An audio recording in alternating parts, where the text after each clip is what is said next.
Aujourd'hui, nous allons découvrir l'histoire de Jésus. Mais avant de commencer, je t'invite à cliquer sur la cloche de notification pour ne manquer aucun épisode. Installe-toi confortablement, nous allons commencer.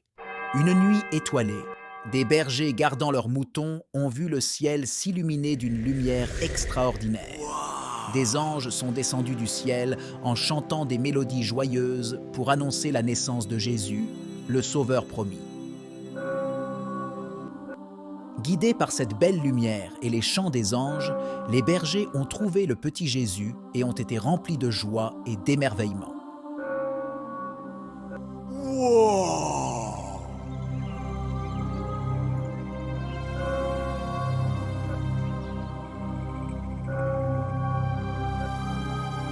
Bien loin de là, trois voyageurs, appelés les rois mages, ont observé une étoile brillante et spéciale dans le ciel.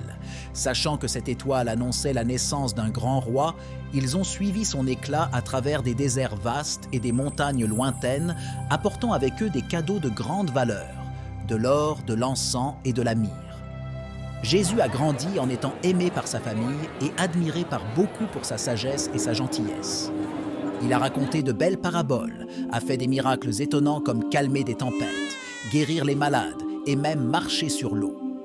Partout où il allait, il parlait d'amour, de pardon et de paix, enseignant à tous comment être bons et bienveillants les uns envers les autres. Judas, guidé par des sentiments complexes et des motivations troubles, commit l'acte de trahison qui mena Jésus à son ultime épreuve.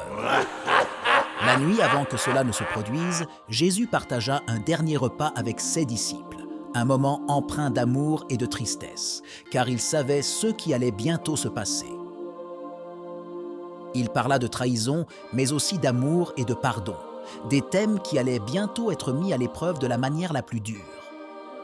Cette partie de l'histoire, bien que sombre, est cruciale, car elle montre la profondeur de la compassion et du pardon de Jésus, même face à la trahison. Après la trahison de Judas, qui le remit aux autorités pour quelques pièces d'argent, Jésus fut arrêté et soumis à un procès injuste. Malgré cela, il resta digne, répondant aux accusations avec sagesse et calme. Son amour et sa compassion ne faiblirent pas, même face à l'adversité et à la souffrance. La croix de bois, lourde et brutale, devint l'instrument de son supplice. Portant sa propre croix, Jésus marcha vers le lieu de sa crucifixion, un endroit nommé Golgotha. Tout au long de ce chemin douloureux, malgré la souffrance et la trahison, sa force intérieure et son amour pour l'humanité ne fléchirent pas.